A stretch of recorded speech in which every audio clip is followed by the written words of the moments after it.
Hello class 12. In this video, we are going to discuss about the next topic, Gibbs energy. So जैसे कि इसके previous video में हमने discuss कर लिया है about the electrochemical cell, electrode potential, cell potential, standard electrode potential.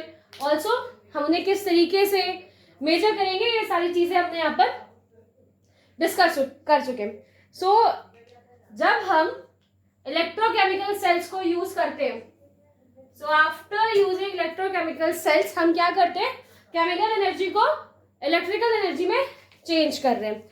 सो जो ये इलेक्ट्रिकल एनर्जी जनरेट हो रही है उसको हम यूज कहाँ पे कर रहे हैं, किस तरीके से हम यूज करते हैं, तो उसे जैसे कि मैंने प्रीवियस भी शायद एक बार बताया हुआ था इंट्रोडक्शन में कि जो वो एनर्जी रिलीज हो रही है आफ्टर द इलेक्ट्रोकेमिकल प्रोसेस, जो एनर्जी रिलीज हो रही है उसे हम गिब्स एनर्जी बोलते हैं. एंड ये वो एनर्जी है जो कि इलेक्ट्रिकल एनर्जी जनरेट होने के बाद जो इलेक्ट्रिकल वर्क किए गए या वो वर्क जो इस एनर्जी के द्वारा किए जा सकते हैं उन वर्क को हम क्या बोल रहे हैं, इलेक्ट्रिकल वर्क. और वर्क और ये जो एनर्जी है वहां वो एनर्जी कौन सी है, गिब्स एनर्जी या फिर Gibbs free energy. So electrical work done, जो भी इलेक्ट्रिकल एनर्जी हमें मिली है उसके द्वारा हमने जो भी उसे यूज किया है उस एनर्जी को, because after generating electrical energy इस एनर्जी को क्या किया हमने, यूज किया. कहाँ पर यूज कर सकते हैं, मोटर्स में यूज कर सकते हैं, सेल फोन्स में यूज की जाती है, सेल फोन्स की में बैटरी होती है, बैटरीज में यूज की जाती है.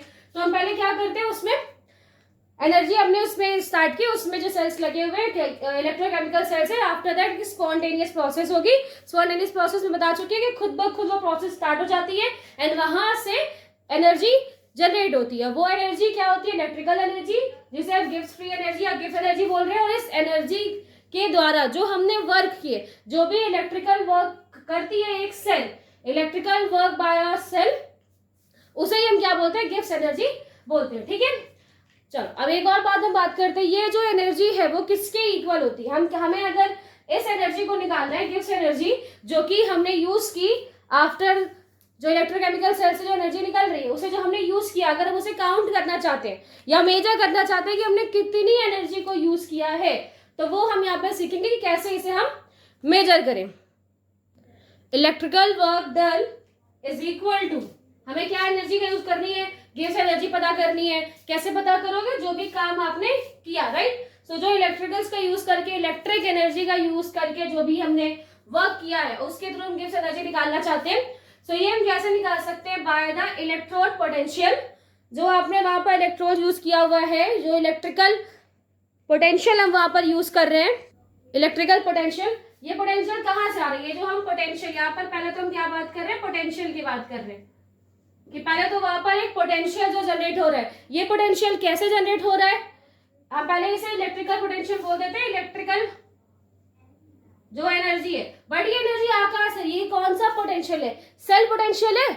जो उसमें सेल अप्लाई हो रही है, उसमें जो रॉड अप्लाई किए गए हैं उन्हीं के द्वारा वहां पर क्या हो रही है, एनर्जी जनरेट हो रही है. सो इसे हम क्या कह सकते हैं कि एक्चुअली जो सेल का पोटेंशियल है, ठीक है, जो वहां पर हमने सेल यूज की है उस सेल का जो पोटेंशियल है उसे यहाँ पे क्या बोल रहे हैं, electrical potential. Also the total number of charge, जो इसके साथ साथ मतलब वो सेल कितना पोटेंशियल निकाल रही है, सो उसका सेल पोटेंशियल क्या है, वो also total number of charge वहां पर कितने चार्ज वहां पर जनरेट हुए पर सेकेंड, एक सेकेंड में कितने चार्ज वहां पर जनरेट हुए, इन्हें जब हम मल्टीप्लाई कर देंगे तो we will get the work that is done by the Gibbs energy. तो जो गिब्स एनर्जी के थ्रू हमने वर्क डन किया है या वर्क किया है उसमें हम गिब्स एनर्जी को निकालना चाहते हैं, तो इलेक्ट्रिक पोटेंशियल को हम चार्ज से मल्टीप्लाई कर देते हैं और उसके थ्रू हमें क्या मिल जाएगी, गिब्स एनर्जी वहां पर मिल जाएगी. बट ये जो वैल्यू है, जब भी आप इसे मेजर करोगे तो ये जो वैल्यू है ऑलवेज नेगेटिव फॉर्म में रहेगी. क्यों, मैंने भी क्या बोला कि गिब्स एनर्जी जो यहाँ पर निकल रही है वो ऑलवेज नेगेटिव होती है. नेगेटिव क्यों होगी, क्योंकि अगर हम सेल फोन्स का एग्जांपल लें तो सेल फोन्स हमारे पास है जिसमें बैटरी चार्ज है, पूरी बैटरी है उसमें. फिर आप क्या करते हो, धीरे धीरे आप उसे यूज कर रहे हो, कुछ भी चीज आप अप्लाई कर रहे हो, आप वीडियो पढ़ रहे हो, कुछ भी वर्क कर रहे हो बाय द सेल फोन, तो उससे क्या होता है, बैटरी धीरे धीरे कम होती रहती है ना, डिक्रीज होती जा रही है। ऑल्सो जो इलेक्ट्रोकेमिकल सेल्स है, इलेक्ट्रोकेमिकल सेल्स में जो एनर्जी जनरेट हुई है, अब उस एनर्जी को हम क्या कर रहे हैं, यूज कर रहे हैं, उस एनर्जी को हम यूटिलाइज करते जा रहे हैं, तो ऑब्वियस सी बात है कि एनर्जी कम होती जाएगी, क्योंकि जितनी भी एनर्जी बन रही है उसे तो हम यूज कर रहे हैं। अगर आप यूज नहीं करोगे तब तो कोई बात नहीं है, लेकिन उसे यूज कर रहे हैं तो उसकी वैल्यू क्या होगी, नेगेटिव होती जाएगी, क्योंकि वो धीरे धीरे धीरे धीरे क्या है, डिक्रीज होती जाएगी और एक पॉइंट पे आके वो रुक जाएगी। सो ये क्या होती है कि गिब्स एनर्जी जो आपको मिलेगी वो ऑलवेज उसकी एक नेगेटिव वैल्यू मिलेगी। क्यों? क्योंकि हम उस एनर्जी को यूज कर रहे हैं और जिससे धीरे धीरे धीरे वो डिक्रीज हो जाती है। सो फॉर एनी सेल, किसी भी सेल के लिए the cell potential of cell is E cell, right? And charge of a cell को आप क्या बोल सकते हो, क्यू, है ना, क्यू है। तो क्या होते हैं, चार्जेस डिनोट करते हैं कि चार्ज, हम कितने चार्ज वहां पर फ्लो कर रहे हैं। एक्चुअली ये चार्ज को हम और अच्छे तरीके से आइडेंटिफाई कर, या फिर और अच्छे तरीके से इसे हम डिफाइन कर सकते हैं, जिसके लिए जो क्यू है, चार्ज है, चार्ज अगर हमें निकालना है, हम चार्ज कैसे निकालेंगे, तो ये चार्ज निकालने के लिए हम नंबर ऑफ मोल्स, किसके नंबर ऑफ मोल्स, जो वहां पर आप यूज कर रहे हो इलेक्ट्रॉन, तो जो नंबर ऑफ मोल्स है किसके, इलेक्ट्रॉन्स के, n is denoting for number of moles किसके, इलेक्ट्रॉन के, लिख देती हूं मैं।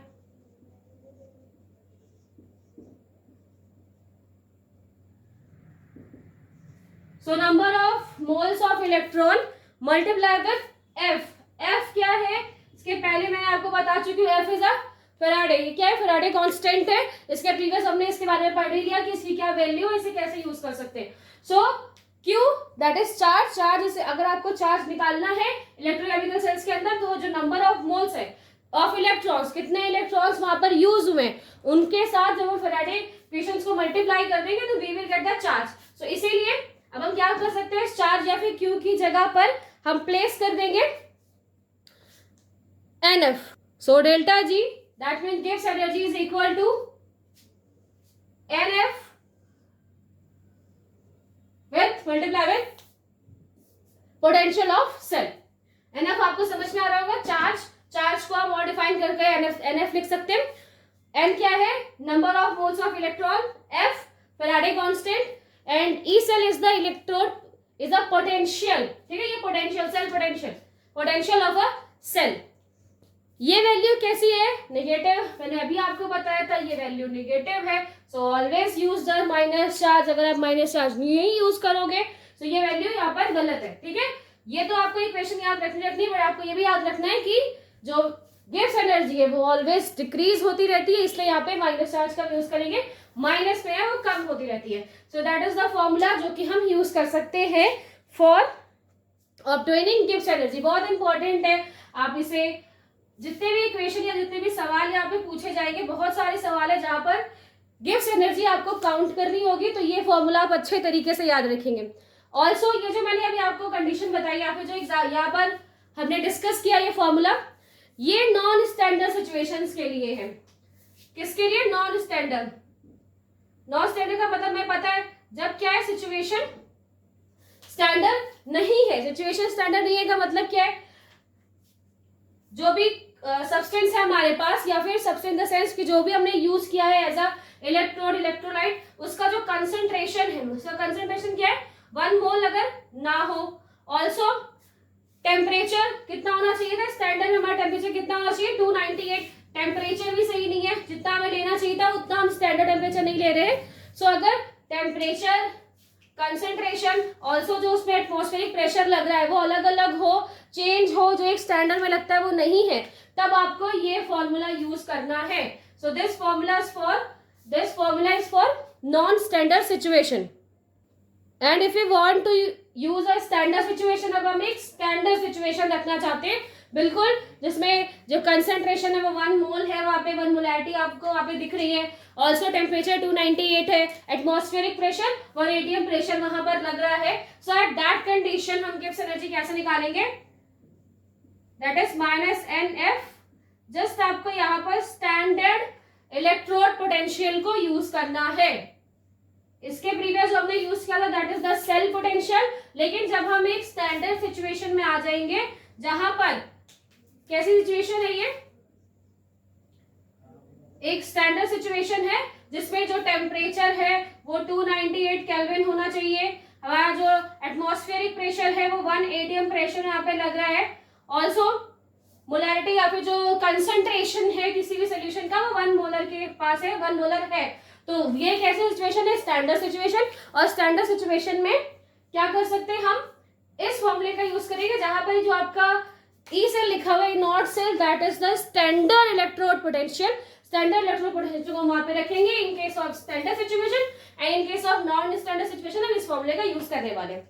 ऑल्सो जो यहाँ पर इन्हें बताया जो एन है, व्हाट इज दिस, एन क्या है, नंबर्स ऑफ इलेक्ट्रॉन। तो जैसे कि आपको जो प्रीवियस वाला फॉर्मूला याद है, ठीक है, जिसमें हमने फॉर्मूला एनालिसिस रिएक्शन याद है आपको, जहां पर Zn है, Zn डाई पॉजिटिव था, ठीक है। Zn पहले क्या है, Zn है वो अपने अंदर से 2 इलेक्ट्रॉन निकालेगा, सॉरी Zn अपने अंदर से पहले क्या करेगा, 2 इलेक्ट्रॉन यहाँ पर वो रिलीज कर रहा है, 2 इलेक्ट्रॉन रिलीज करके वो किसमें कन्वर्ट हो जाता है, किसमें कन्वर्ट हो जाएगा, वो जब कन्वर्ट हो जाएगा Zn डाई। अच्छा मैं एक साथ लिख लेती हूँ पूरी इक्वेशन बार बार, ओके ऐसे ही लिखा मैंने।